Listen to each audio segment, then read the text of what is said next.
Praise Lord. Jesus gospel YouTube ఛానల్కి మీ అందరికీ కూడా స్వాగతం పలుకుతున్నాను. ప్రభు మిమ్మల్ని దీవించి ఆశీర్వదించునుగాక. ప్రయాసం గురించి ఈరోజు మనం నేర్చుకుందాం. నేటి దినాల్లో ప్రతి ఒక్కరూ కూడా ప్రయాసపడుతున్నారు. ప్రయాసం అనేది బరువు లాగాలన్నా, ప్రయాసం అనే మాట వినాలన్నా మనకి చాలా కష్టం. ఎందుకంటే ప్రయాసం అనేది ఎవరు కూడా ఇష్టపడరు. ఎందుకంటే బరువు మన భుజాల మీద ఉన్న, మన యొక్క తల మీద ఉన్న అది భారం, అది మోసేవారికే తెలుస్తుంది. అందుకని ప్రయాసము ఎవరు ఇష్టపడరు. ప్రయాసపడమన్నా, ప్రయాసంలో బ్రతకాలన్నా, ప్రయాసంగా ప్రయాణం చేయాలన్నా కూడా ఎవరు ఇష్టపడరు. ఎందుకంటే మన యొక్క జీవితం ఎప్పుడు కూడా సాఫీగా వెళ్ళిపోవాలి, విశ్రాంతిగా వెళ్ళిపోవాలని అనుకుంటూ ఉంటాం. కానీ జీవితము అలాగే ఎప్పుడు కూడా సాగదు. మన గర్భములో రూపింపక మునుపు నుండి లేదా గర్భములో దాల్చినది మొదలుకొని కూడా తల్లికి ప్రయాసం ఉంటుంది. తల్లి నవమాసాలు కూడా మోయాలి. నవమాసాలు మోసి మనల్ని కనినప్పుడు కూడా మనము బయటికి వచ్చి లోకము చూసినప్పుడు మనకు ఊహొచ్చిన దగ్గర నుండి కూడా మనకి ప్రయాసము మొదలవుతూనే ఉంటుంది. ఎదుగుతున్న కొలది, వయసు వచ్చిన కొలది బరువు బాధ్యతలు అనేది పెరుగుతూ ఉంటుంది. కానీ మనిషి ఎప్పుడు కూడా హ్యాపీగా ఉండడానికి ఇష్టపడతాడు. కానీ మరి కష్టము, బరువు, బాధ్యతలతో ఉండడానికి ఏ ఒక్క వ్యక్తి, మనిషి కూడా ఇష్టపడే వ్యక్తి అనేది వాడు ఈ లోకములో ఉండడు. కానీ ప్రభువు లేఖనం ఏం చెప్తుందంటే, మత్తయి సువార్త 11వ అధ్యాయము 28వ వచనంలో మనం చూసుకున్నట్లయితే, ప్రయాసపడి భారము మోయుచున్న సమస్త జనులారా నా యొద్దకు రండి, నేను మీకు విశ్రాంతిని కలుగు చేతును. నిజమే కదా, మనము బరువు బాధ్యతలతో ఉన్నాం, కష్టంలో ఉంటాం, బాధలో ఉంటాం. ఇప్పుడు నేను ముందుగా వివరించాను కదా, ప్రతి ఒక్కరు కూడా ప్రయాసంతోనే ముందుకు జీవితమును కొనసాగుతారు. ఒక వయసు వచ్చేసరికి మరి జాబ్ చేసుకోవాలి, కుటుంబాన్ని నడిపించుకోవాలి, లేదంటే ప్రయాసంతో కుటుంబాన్ని నడిపించాలి, ప్రయాసంతో జాబ్ అనేది మనం చేయాలి. మన జీవితంని ఎలా చక్కబెట్టుకోవాలో ప్రయాసం అనేది ఉంటుంది. మన బిడ్డల జీవితాన్ని ఎలా చక్కబెట్టాలో ఆ ప్రయాసం ఉంటుంది. ఒకవేళ హెల్త్ బాగాలేకపోతే ఈ యొక్క అనారోగ్యం నుండి నేను ఎలాగ బయటికి రావాలనే ప్రయాసం ఉంటుంది. ఆర్థిక సమస్యలు వచ్చినప్పుడు నేను ఎలా బయటికి రావాలని, ఎవరు నాకు సహాయం చేస్తారని ఆ ప్రయాసం ఉంటుంది. లేకపోతే ఎడ్యుకేషన్ విషయంలో నేను చదవలేకపోతున్నాను, తక్కువ జ్ఞానం ఉంది, నేను క్యాచ్ చేయలేకపోతున్నాను, ఎగ్జామ్స్ రాయలేకపోతున్నానని ప్రయాసం అనేది ఉంటుంది. మరి ఆడపిల్లలు వస్తే ఒంటరి స్థితి, లవ్ ఫెయిల్యూర్స్, తర్వాత ఏదో చేయాలని ఆరాటపడతాం కానీ మన జీవితం ఎటో వెళ్ళిపోతుంది, అదొక ప్రయాసం. ఇవన్నీ కూడా ప్రయాసం అంటే కష్టము, బాధ, ఇబ్బంది. మన జీవితం అవి మొయ్యలేము, మన బ్రతుకు మొయ్యలేము. ఎంత పెద్దవారమైనా, ఎంత వయసు వచ్చినా సరే, ఎంత అనుభవపూర్వకంగా ఉన్నా సరే, మనం ఆ యొక్క సమయం వచ్చేసరికి మన హృదయంలో, మన గుండెలో భారం అనేది పెరిగిపోతుంటుంది. మన భుజాల మీద భారం పెరుగుతూ ఉంటుంది.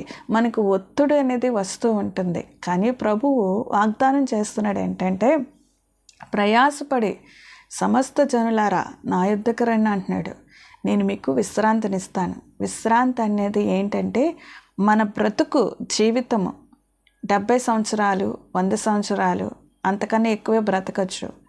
ఈ బ్రతుకంతా కూడా ప్రయాసము, ప్రయాసము, ప్రయాసమే. ఎక్కడ కుటుంబాన్ని నడిపించుకోవాలి, మన జీవితాన్ని నడిపించుకోవాలి, మన బిడ్డల జీవితాన్ని నడిపించుకోవాలి, ఇవంతా కూడా ప్రయాసమే.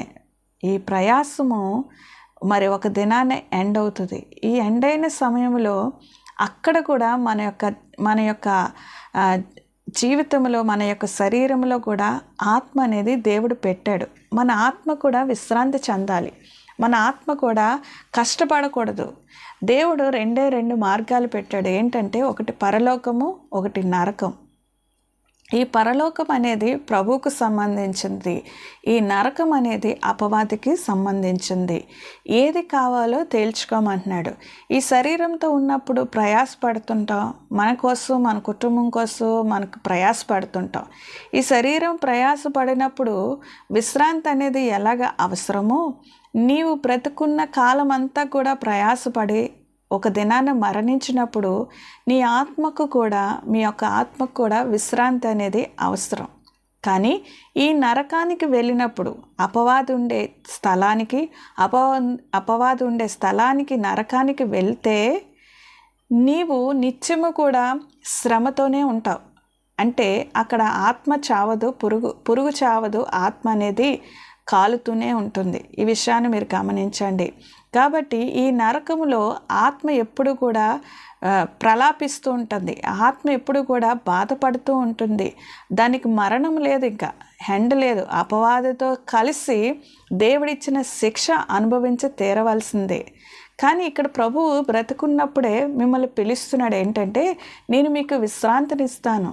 మీరు బ్రతుకున్నప్పుడే జీవం గల దేవుణ్ణి, పరలోకానికి మార్గమైన యేసుని మీరు ఇష్టపడినప్పుడు, మీరు అనుసరించినప్పుడు, నమ్మిక ఉంచినప్పుడు ఆయన మీకు పరలోక రాజ్యం ఇస్తానని వాగ్దానం చేస్తున్నాడు. అందుకనే సమస్త జనులారా నా యొద్దకు రండి, నేను మీకు విశ్రాంతినిస్తాను అంటున్నాడు. ఈ యొక్క విశ్రాంతి ఎక్కడి నుండి వస్తుందంటే యేసే మార్గము. ఈ మార్గంలో మీరు వెళ్ళినప్పుడు, ఈ మార్గముని మీరు అనుసరించినప్పుడు, బ్రతుకున్నప్పుడే, జీవంతో ఉన్నప్పుడే, మీరు అనుసరించినప్పుడు, మీరు మరణించినప్పుడు మీ ఆత్మ మీ యొక్క విశ్రాంతిలోనికి ప్రవేశిస్తుంది. అంటే మోక్షానికి, పరలోక రాజ్యానికి, పరదేశుకి అనేది వెళ్తుంది. అది దేవుడిచ్చిన గొప్ప వరము. ఈ వరాన్ని మనం ఎప్పుడు పొందుకుంటామంటే బ్రతుకున్నప్పుడే మనం పొందుకోవాలి. బ్రతుకున్నప్పుడే యేసుని మనం ఇష్టపడాలి. బ్రతుకున్నప్పుడే యేసుని మనం ప్రేమించాలి. బ్రతుకున్నప్పుడే యేసుని మనం హత్తుకోవాలి. అందుకనే ఆయన ఏం చేస్తాడంటే మన యొక్క కాడిని కూడా ఆయన మీద వేసుకొని మన ప్రాణాలకి విశ్రాంతిని అనేది అనుగ్రహిస్తాడు. రెండో మాట ఏంటంటే, ఒకవేళ మనం కష్టంతో, బాధలో, ఇబ్బందిలో మనం ఉన్నప్పుడు, మనం ఎప్పుడైతే బ్రతుకున్నప్పుడు దేవుణ్ణి ఎప్పుడైతే ప్రేమిస్తామో, ఆయన్ని ఎప్పుడైతే విశ్వసిస్తామో, మనము ఆ యొక్క కాడిని కూడా, అంటే మనం బ్రతుకున్నప్పుడు ఈ యొక్క ప్రయాసమును కూడా ఆయన మీద మోపుకుంటాడంట. మన కష్టంలో పాలుభాగస్తుడు అవుతాడు. మన కష్టంలో మనకు తోడై ఉంటాను, మన కష్టంలో ఆయన మనతో ఉంటానని వాగ్దానం చేస్తున్నాడు. అందుకనే మన కాడిని సులువుగా చేస్తాడంట. మన యొక్క ప్రయాసమును సులువుగా నడిపిస్తాడు. సులువుగా చేసి పరలోక రాజ్యానికి ఆయన తీసుకెళ్లడమే కాదు, కానీ ఈ భూ సంబంధమైన ప్రయాసము, కష్టము, బాధ కూడా మనకి సులువుకరంగా ఎలా దాన్ని సాల్వ్ చేసుకోవాలి, దాన్ని ఎలా మనము సాల్వ్గా వెళ్ళాలి, ఎలాగ మనము హ్యాపీగా వెళ్ళాలనేది ఆయన మీద మోపుకుంటాడు. మన యొక్క కష్టము, బాధ, ఇబ్బంది కూడా మనతో కలిసి ఆయన పాలి భాగస్తులే మన కాడిని కూడా సులువుగా చేస్తానంటున్నాడు. ప్రియదేవుని బిడ్డలారా, ఇంతకన్నా గొప్ప వరం అనేది ఏముంటుంది? ఇంతకన్నా గొప్ప ఫలం అనేది ఏముంటుంది? ఒకసారి ఆలోచించుకోండి. యేసు ప్రభులో ఉన్న గొప్పతనం అదే. యేసుని వెంబడించినప్పుడు, యేసుని ప్రేమించినప్పుడు, యేసుని నమ్మిక ఉంచినప్పుడు మీకు ఇచ్చే ఫలం ఏంటంటే నిత్య జీవం. మీ యొక్క ఆత్మ, మీరు మరణించిన మీ ఆత్మ అనేది పరలోకానికి తీసుకెళ్తాడు. రెండవదిగా మనం బ్రతుకున్నా కూడా మనపై ఉన్న కాడిని, ప్రయాసాన్ని కూడా ఆయన సులువుకరంగా మనతో ఉండి, మనతో జర్నీ చేసి ఆయన సులువుగా మారుస్తాడని దేవుడు అనేది చెప్తున్న లేఖన భాగం. ఈ మాటలు వ్యర్థము కాదు, ఈ మాటలు అబద్ధము కాదు. ఈ మాటలు అనేది మరి పరిపూర్ణంగా అయ్యేది. మా బ్రతుకులో, నా జీవితంలో జరిగిన విషయాలే నేను నీకు వెళ్ళపరుస్తున్నాను. నా జీవితం కూడా ప్రయాసము, భారంతో కూడిందే.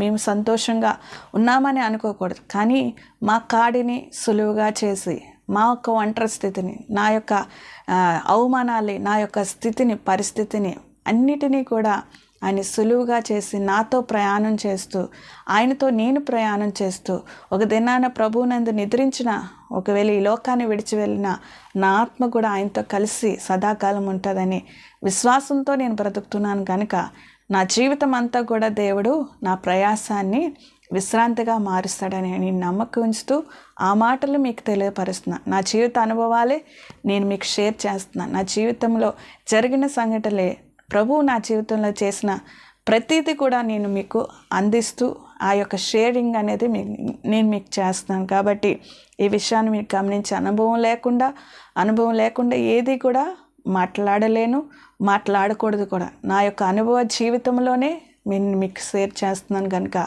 ఈ మాటలు నమ్మి ఒకవేళ ప్రయాసంతో ఉన్నట్లయితే, భారంతో ఉన్నట్లయితే, కాడిని అనేది మోయలేకపోతే ప్రభు దగ్గరికి రా. ప్రభువు మీకు విశ్రాంతిని అనుగ్రహిస్తాడు.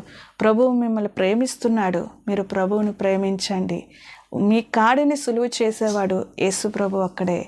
మీరు మరణించిన ఈ లోకాన్ని విడిచి వెళ్ళిన పరలోకానికి మార్గము తీసుకువెళ్ళేవాడు, మీ ఆత్మకి శాంతిని చేకూర్చువాడు ఒక యేసు ప్రభు విషయాన్ని మీరు గమనించి ప్రభువునందు నమ్మకి ఉంచి ప్రయాసపడే భారం మోచిన సమస్త జనులారా నా యొద్దకు రండి.